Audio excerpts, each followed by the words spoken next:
Hi everyone, I'm Stan Mallow. Welcome to Paranormal Yakker. My guest on today's show, Steve Rother, is a pioneering spiritual teacher and channel for the group, a leader in modern metaphysics, taught channeling at the UN, and his works have been published globally. He is known for guiding seekers worldwide toward empowerment, purpose, and spiritual remembrance through his books, podcasts, and workshops. I'll be talking with him about his best selling book, which is now being relaunched, that being Spiritual Psychology, the 12 Primary Life Lessons. Steve Rother, welcome to Paranormal Yakker. Thank you. Thank you, Stan. It's an honor to be here. I've followed your work before. In my introduction, Steve, I mentioned you were a channel for the group. Who or what is the group, and when and how did you become a channel for it? Well, that's a great question. That was actually my question to the group. Who are you? I'm getting this information. Who are you? The genesis of it was simple. I was not into this stuff at all. I was a general contractor. I lived in a different world where every sentence starts with the letter F. I mean, it's a different communication entirely. And what took place was rather interesting. My wife was into metaphysics. She belonged to a metaphysical church. And I used to say, honey, you go play with your friends and I'll stay home with the kids, and kind of let her go do her thing. And then on New Year's Eve in 1995, we went to a thing that was put on by her church. It didn't involve drinking, and I don't drink. So we're always looking for something unusual to do on New Year's Eve. And I said, okay, honey, I'll go with you. You keep going to this church. These people probably think you're lying about your husband. I'll show up. I'll be there. I'll, support you. So I went. The night was interesting because it was just maybe 35, 40 people. And we were all supposed to revisit what happened during that last year and decide the things we were done with and decide what we wanted for the new coming year. Interesting exercise. I figured I'd just stay with my wife. That way I wouldn't have to learn all the languages they were talking. And of course, as soon as I walked in the door, they split us up. So that didn't work out too well. I was just determined to smile and nod. And I got through the night with no problem. In fact, it was wonderful. They were wonderful people, completely open, completely teaching. They were just like your listeners. They're in this energy. So it's the first time I really became aware of that. New Year's Eve was over. We all hugged and kissed. We went home for a couple of hours and met on the beach to watch the sunrise. And during the sunrise, we're supposed to build a fire, take this paper that we did and rip it in half, take the stuff we wanted to get rid of and throw it in the fire, and then read the paper that we wanted for the new year to the rising sun. Interesting thing. So now I'm building a fire because I'm a contractor. So that's one thing that I could get into. So I built this monster fire, and these people show up. There's probably only maybe 12 people at that time. And I'm kind of hiding in the smoke, thinking, okay, I'm gonna watch everybody do this, and I'll be the last one doing it. The leader gets up there. He says a few words, and right away he says, I was going to do mine first, but I'm being told Steve needs to go first. I gave my wife a dirty look and just said, okay, I'll get past this, no problem.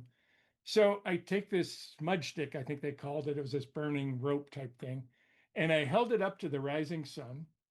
And I said, okay, tear this up, throw this in the thing. Everybody goes, oh, great. And I've only got a couple lines to read and I'm done. And I hold this thing up and I can't read the lines. They're blurry, they're jumping all over the place. And then the tears started. Oh my God.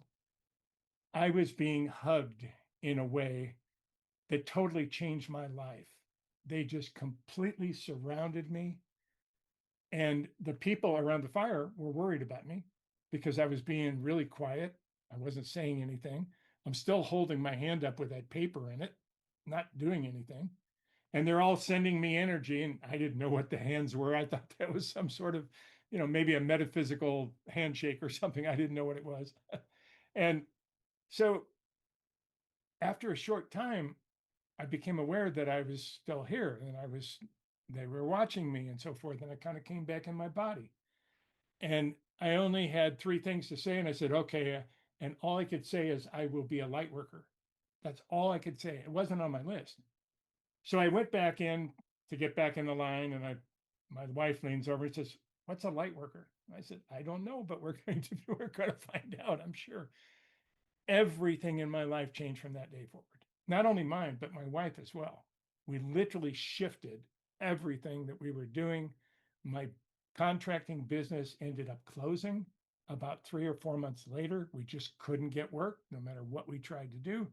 And I laid the guys off. We went in a different direction and I started writing and I couldn't stop. And that's when the channels really started coming through. That was about 30 years ago. It'll be 30 years in December. Absolutely amazing. Luckiest guy in the world. Thank you for sharing that. Also mentioned in my introduction was that you taught channeling at the United Nations. I'm curious to know, Steve, how that came about. Did you approach them? Did they approach you? Who at the UN did you teach? And what was the reason for them wanting to learn how to channel? You know, I don't know all the details, but I can tell you what happened from my perspective. From my perspective, I get a call one day, and it's a lady who simply says, whoever we is, we've been following your work. We've been, because I was putting out monthly messages from the group, the Beacons of Light, which I still put out every month free of charge. So I was putting those out. They were saying, we're reading the Beacons of Light, and we really like some of the things you're saying. I wonder if you would ever find yourself here in Vienna, because it was in Vienna that they asked me the first time. And we said, yeah, well, sure, we'll come. We already had a planned trip for Denmark and stopping in Holland. And then we said, you know what, we're just going to turn around and go to Vienna after that before we come home. Very long trip, but we did. And it was interesting. The people that brought us were responsible for what is it called? They had different names because the one in New York has a different organization than the one in Vienna. And I've spoken at both. We spoke 3 times in Vienna where I sat down and channeled. And the first time, I think it was the first time in Vienna, we had some extra time. And she says, what would everybody like to see? And everybody said, we'd like to learn how to channel. So I said, okay, we'll do that. There was probably only, I would say there was less than 50 people in the room. So it was not a huge group. It was a small group, but there were delegates, there were scientists from the Atomic Energy Agency. There was all sorts of different, there were secretaries there. There was all sorts of different people in the room that we got to find out about later. And we did this channeling exercise, which I do with a lot of people. It was more difficult, I have to say. It was more difficult at the United Nations than I normally teach. And I think it's just everybody's in their head. You know, everybody wants to think their way through it. And you can't really do that when it comes to spirit. But it was great. We taught the class, had a wonderful time. It was about 45 minutes, maybe an hour at the most. And we have pictures of people sitting in the 3 chairs and doing some of the exercises that we have them do. It's wonderful. We were asked back to Vienna 2 more times. We spoke there 3 times. We actually had an open invitation after that. They basically said, come back anytime you want, anytime you're in Europe, please consider us. And then we got asked to the United Nations in New York by a similar group that did not know about the ones in Vienna. It was incredible. The one in New York was the SEAT, the Society for Enlightenment and Transformation, kind of a club inside the group, inside the United Nations by the members of the United Nations. Any employee can join that. So that was a wider variety of people, not quite as focused, but we spoke twice there. And again, had invitations to come back. But the reality is, we were reaching small groups there. It was wonderful to speak at the United Nations and to this day. And if your audience knows anybody who has taught a class at the channeling at the United Nations in any facility, I'd love to know about it because I've asked this question before. I think I'm the only one. I believe indeed you are. I try to research that too, and I think you are. Did they give you any feedback as to why they wanted to learn it? What were the reasons for it? What did they want to get out of it? They are much more open than you can imagine. The United Nations itself is a proclamation of wide acceptance of everything. They are light workers. There's no other way to put that. I know that there's a lot of political stuff going on where the United Nations is now the bad guy and they're doing this and they're doing. My experience was wonderful. I would have loved to have worked in a place that was that completely open. And you see everybody. You see people walking around in bright colored things from Africa. You see other people over here, just a wide diversity of humanity. It was beautiful. I really enjoyed that. I enjoyed my several trips there. What, Steve, lies behind the veil and why remembering matters now at this point in history of mankind is more important than ever. I believe we're actually moving, Stan, into the fifth dimension. We're moving into a higher vibrational range. It's not a place, it's not a state, it's a frequency. And by us raising our frequency, it's actually here now, but we're not used to it. We're so accustomed to living in the third dimension. The group makes fun of us. They say, you wake up every morning and you create the third dimension inside the fifth dimension. We didn't think of that. They're always laughing at us that way. But basically, we're conscious creators. We create what we want. When we start using some of the fifth dimensional attributes, which is what we teach at our place, and many people are teaching, all this higher spirituality is giving us tools for anchoring the fifth dimension right now, for living, starting to live in parts of it and use it in a different way. And when we do, we're going to see all this craziness that we see right now. I won't say that it's going to resolve. I think it's going to become much less important. That's We'll be up here, it will be down here. Another illustration that the group gave for that was they said, the feminine's rising.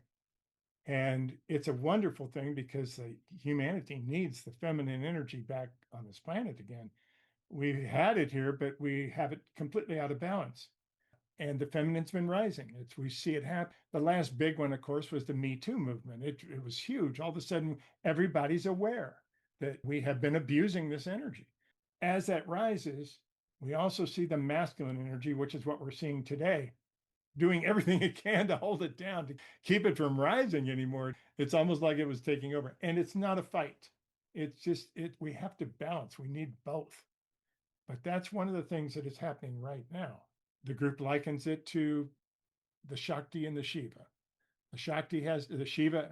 Well, I forgot which one it is. I think the Shiva comes in and destroys everything so the Shakti can rebuild anew. Well, that pattern is happening.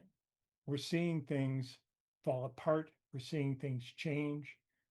Seeing things that were very important to us just a short time ago, really as important today as they were even a few weeks ago. Things are moving at incredible pace. And all we need to do is to reach out and talk to each other. If we hold hands, that's exactly what you're doing, sir.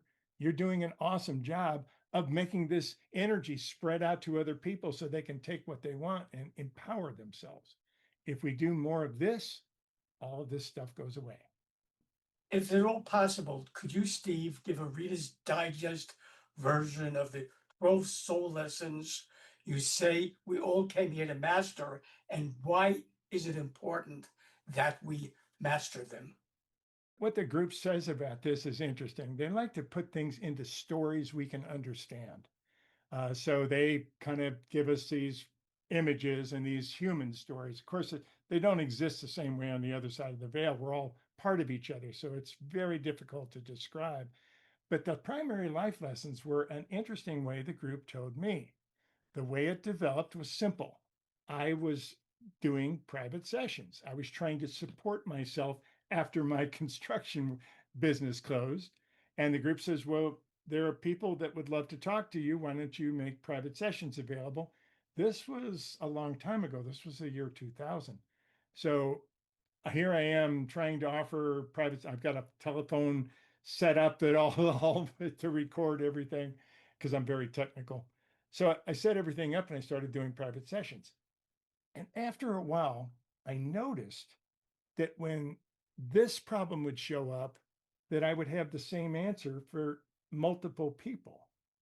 And I was a little concerned about it at first because I thought, well, maybe I'm making this up, or, maybe this isn't coming from spirit. And they said, no. They said, you don't understand. If you'll pay attention, there's an entire system that you can use.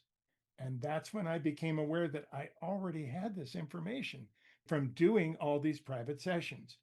I had done about 500 private sessions at that time.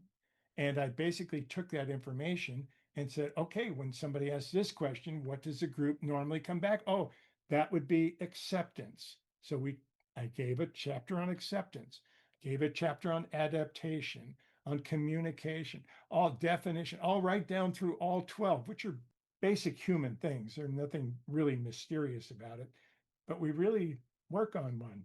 Some of them are truth. How many people do you know working with trust in this life lesson? We have just the basic ones. What the group says is that we come in, we work with one and usually two, kind of like college, going to having a major and a minor. We take our main life lesson, and that's where everything's going to happen. All the things that are going to take place to us all focus in one direction. And then if we master that, we start working in another one. So it's not like we just coast. We're here to do, to learn, to evolve. That's what they said. They've also said that we've worked many times for hundreds of lifetimes without mastering a life lesson. And that has changed. Now we have capabilities of mastering 2 life lessons in a single life. Everything is moving, and it's incredible.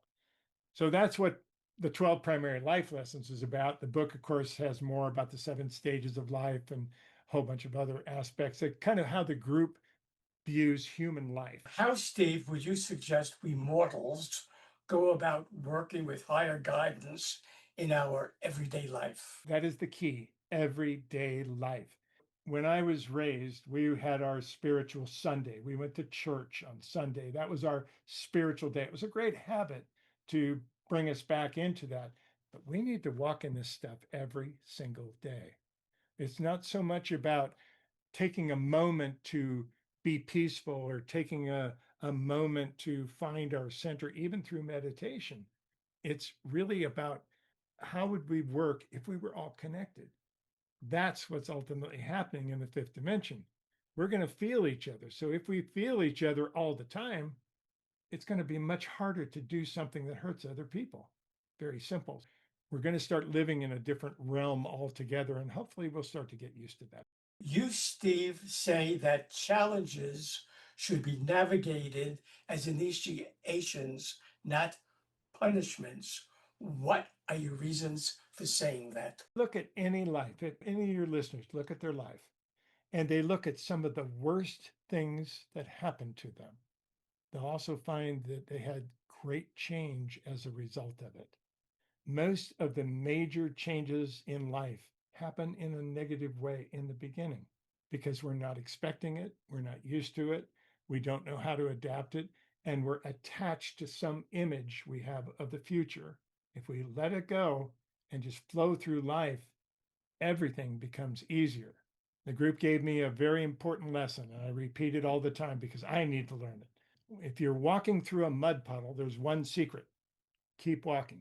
Can you explain humanity's current evolutionary leap from the group's perspective? We have all this information about ETs, the I3 Atlas, all this stuff that has taken place. We had ETs show up over Phoenix the other day again. So we're having this happen all the time now.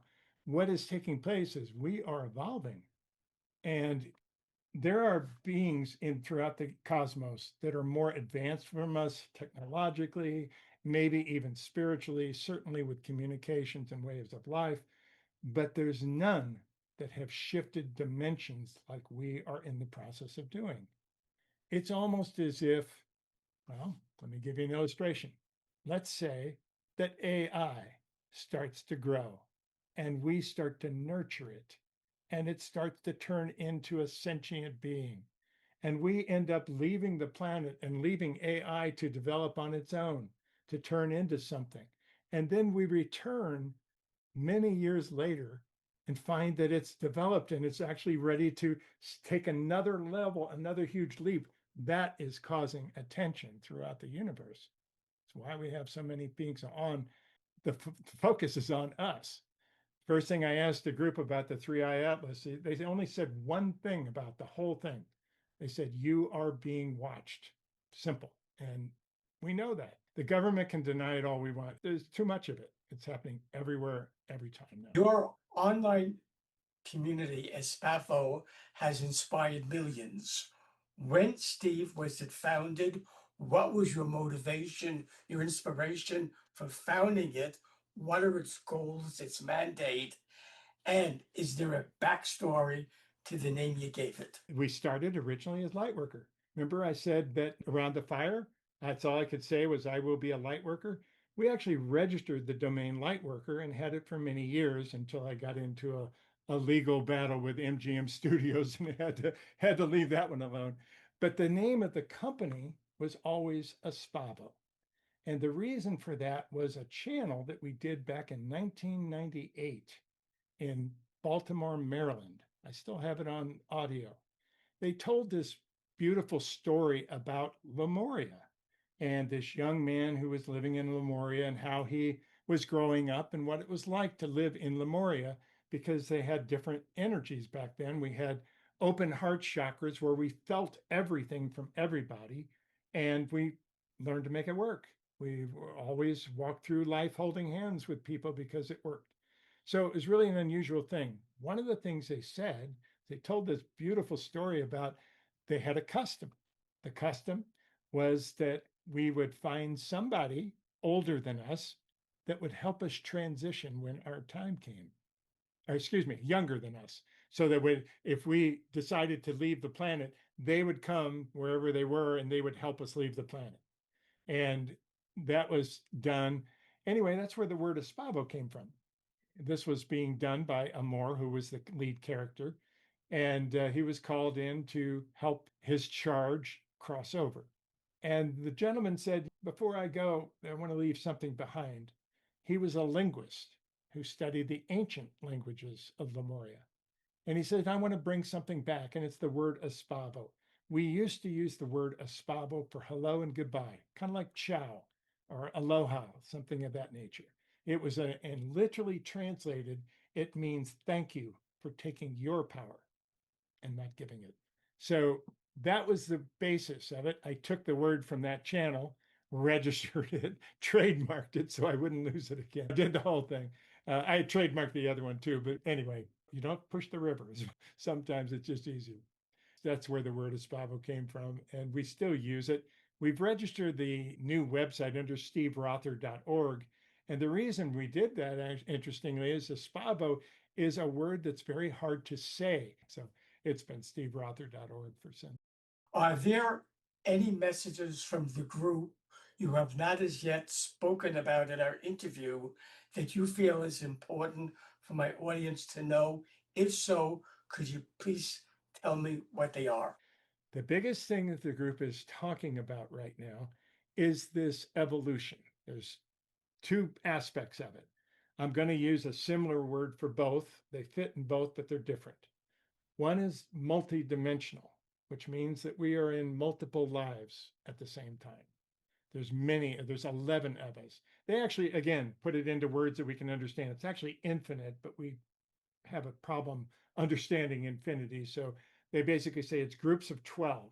You have the higher self in the middle and 11 different dimensions, all you making different choices, different opportunities.